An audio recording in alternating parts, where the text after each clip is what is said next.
MBN 박재인 전무입니다. 미국 금리 인상 여파로 아르헨티나 통화 가치가 급락하는 등 신흥국들의 통화가 크게 약세를 보이고 있습니다. 특히 그 아르헨티나는 금리를 지금 40%까지 올렸습니다. 그래서 특히 그 브라질 국채에 우리 한국들이 많이 투자를 했는데 그에 대한 불안감이 상당히 높은 것 같습니다. 그래서 오늘 그 신흥국채국에 대한 국제 투자에 대한 궁금증이나 향후 전망에 대해서 좀 알아보도록 하겠습니다. KB하나은행의 고재필 PB팀장 나와 있습니다. 안녕하세요. 네, 안녕하십니까.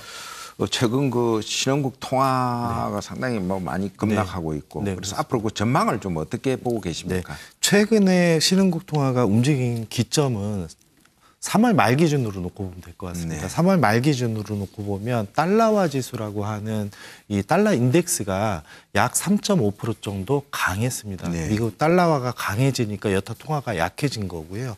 이 약해진 것 중에 특히 신흥국 통화 중에 일부 국가들의 통화가 굉장히 지금 약합니다. 3월 31일이면 벌써 한 2주 정도밖에 안 지났는데요. 그런 기간 동안 러시아 통화가 약 9% 정도 약세였고요. 아르헨티나는 약 8.9%, 그다음에 터키는 7%, 브라질은 약 6.5% 정도 약세를 보이고 있습니다. 요 원인은 그 미국의 금리 인상이라고 보면 될 것 같습니다. 실질적으로 미국의 시중금리가 3월 말 기점이라고 하는 것이 10년물 국채 금리가 3%에 육박하면서 막 오를 때거든요. 그러면서 이제 달러화 지수와 여타 신흥국 통화 약세까지 이어졌다라고 보시면 될 것 같고요. 조금 더 깊숙이 말씀을 드려보면 여러 가지 요인이 있지만 미국에서 저금리로 달러를 빌려서 신흥국에 투자를 했던 투자자들이 미국의 금리가 올라가다 보니까 부채 이자 비용이 증가할 수 있지 않습니까? 그러다 보니까 신흥국에 투자를 했었던 부분들의 자금을 일부 회수하는 빠르게 회수를 하면서 펀더멘탈이 약한 신흥국들이 약세를 전반적으로 보인다 이렇게 보시면 될 것 같습니다. 무엇보다 이제 브라질 국채 상에 대해 궁금이 많은데 뭐 좀 빨리 팔고 나와야 되는 건지 그대로 그냥 뭐 투자를 그대로 보유를 해도 되는 건지 어떻게 보십니까? 시장에서는 이 신흥국 전반적으로 우려들을 좀 많이 하고 있고 그런 기사들도 지금 굉장히 많이 쏟아지고 있습니다. 그러면서 실질적으로 6월 위기설까지 지금 얘기가 나오고 있지 않습니까? 그런데 좀 객관적으로 놓고 보면요. 전문가들은 좀 다른 이야기들을 합니다. 외국인 투자 자금들이 나간다라고 하면 채권 금리가 급등을 해야 되거든요. 특히 단기 채권 금리가 굉장히 급하게 올라가야 되는데요. 올라가는 국가와 채권 금리가 굉장히 좀 안정되게 지금 유지가 되고 있는 국가들로 나뉠 수 있습니다. 좀 전에 말씀하셨던 지금 이제 어제 새벽에 뭐 아르헨티나가 구제금융을 IMF에 신청했다라는 얘기도 나오는데요. 이런 아르헨티나 같은 경우가 좀 전에 말씀드렸던 첫 번째인 것 같습니다. 경제 구조가 굉장히 취약하고 그다음에 통화가 약세고 외국인 자금 빠져나가니까 단기 채권 금리가 굉장히 급등을 하고 있습니다. 반면에 브라질 같은 경우에는 통화가 약 6.5% 정도 약해졌기는 했지만 전반적으로 지금 채권 시장은 굉장히 안정적으로 좀 유지되고 있다. 이렇게 좀 보시면 될 것 같고요. 해서 이 브라질 국채 투자를 하시는 거는 크게 제가 한 6개월 전에 한번 말씀드렸지 않습니까? 크게 두 가지를 놓고 봐야 되는데 채권에 대한 부분. 그러니까 디폴트 리스크가 제일 크고 그 안에서 채권의 금리 하락 부분, 채권 평가 이익을 먹을 수 있는 부분이 첫 번째고 두 번째는 환율의 변동성이라고 말씀을 드렸습니다. 제가 좀 전에 말씀드렸던 것을 좀 종합적으로 말씀을 드려보면 지금은 환율 쪽이 굉장히 불안한 쪽이고요. 환율이 불안하다라고 하면 채권 금리도 반대쪽으로 좀 높아져야 되는 채권 금리 좀 안정적이다라는 의미는 이 통화의 약세의 이제 전반적인 원인을 좀 찾아봐야지 다른 원인이 혹시 있는지를 좀 찾아봐야 되는 게 맞는 것 같습니다.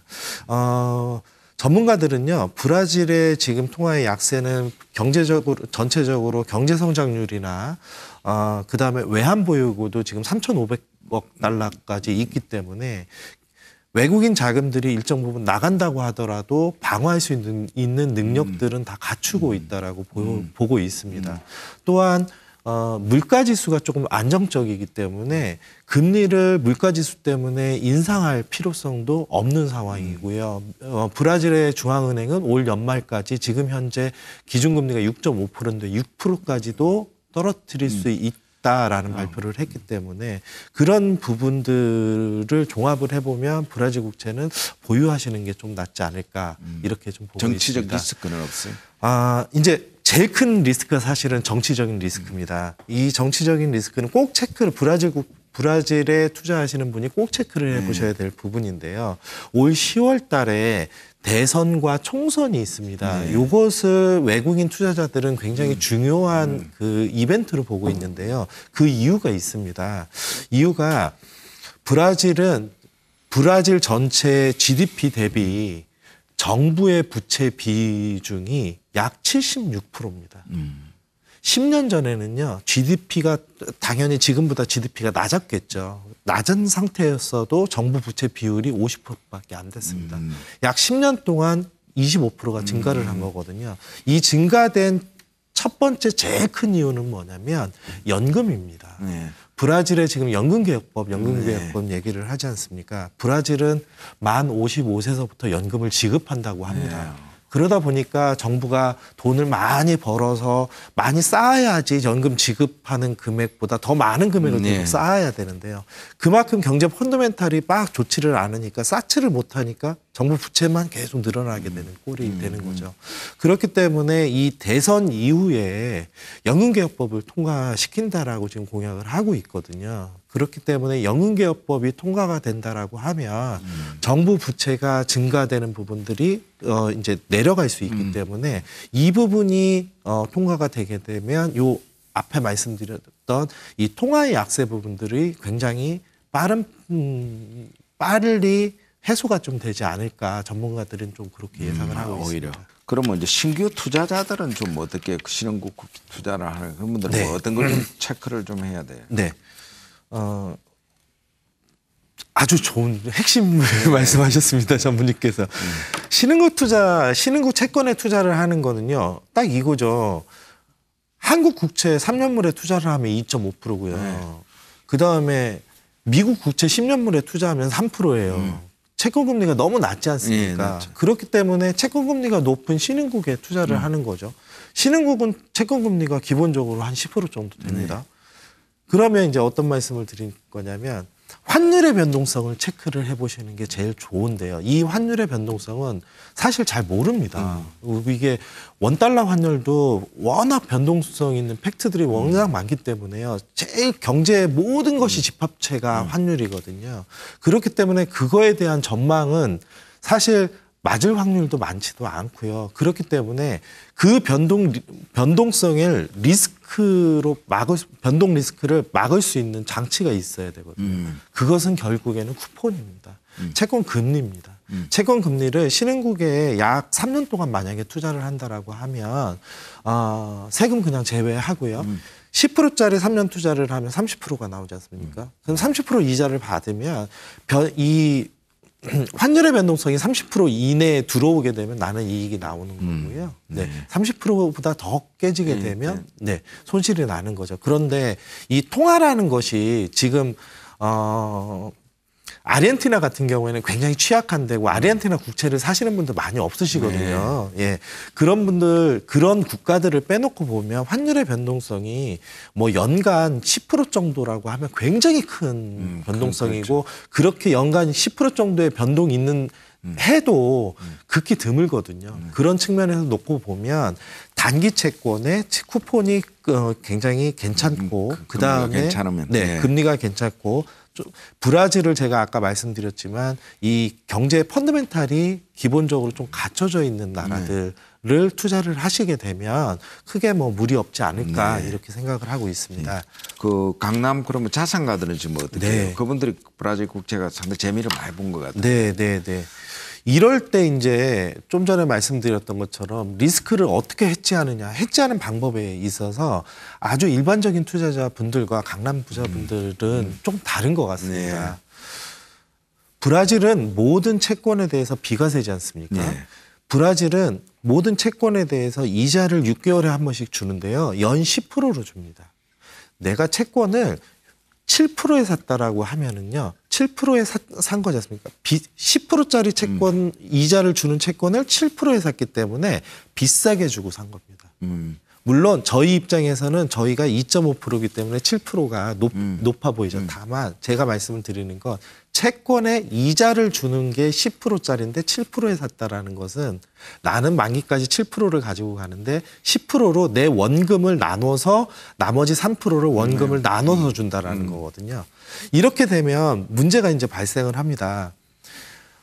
내가 환율을 100일 때 투자를 했을 때 110에 원금을 띄어서 받으면 문제가 없습니다. 왜냐하면 이익이니까요. 네. 그런데요. 이게 100에 투자를 했는데 80으로 떨어졌는데 원금을 나눠 받게 되면요. 요거는 원금도 손해 보면서 계속 빼는 꼴이 나오는 겁니다. 그렇다 보니까 향후에 환율이 오르게 되더라도 이게 회복 속도가 굉장히 느립니다. 그래서 강남 부자분들은 보통 어떻게 하시냐면요. 요 채권의 이자가 나오는 부분들을 원화로 이자를 받지 않으시고요. 해당 보유하신 채권에 재투자를 하십니다. 그렇게 되면 이제 두 가지 측면이 나오고 좋은 점이 있는데요. 물론 그렇게 하게 되면 기본적으로 브라질 신흥국 채권에 투자를 결정을 할 때는 디폴트 리스크가 어느 정도 감수를 하고 디폴트 리스크가 없다라고 생각을 하면서 투자를 하는 거니까요. 예. 이렇게 투자를 하게 되면 복리 효과가 일어나게 됩니다. 그럼 복리 효과가 일어나게 되면 향후에 환율이라는 건 변동성이 있기 때문에 내가 목표하는 환율에 왔을 때 한꺼번에 매도를 하게 되면 수익을 극대화시킬 수 있습니다. 예, 그렇기 때문에 강남 부자분들은 요즘 같이 환율이 조금 많이 원해활 환율이 내려왔을 때는 이자 지급을 안 받으시고 재투자하셔서 복리 효과를 노리신다 이렇게 보시면 될 것 같습니다. 네. 네. 오늘 좋은 말씀 감사합니다. 네, 고맙습니다. 지금까지 신흥국 국채 투자에 대해서 알아봤습니다. 박재현의 경제노트였습니다.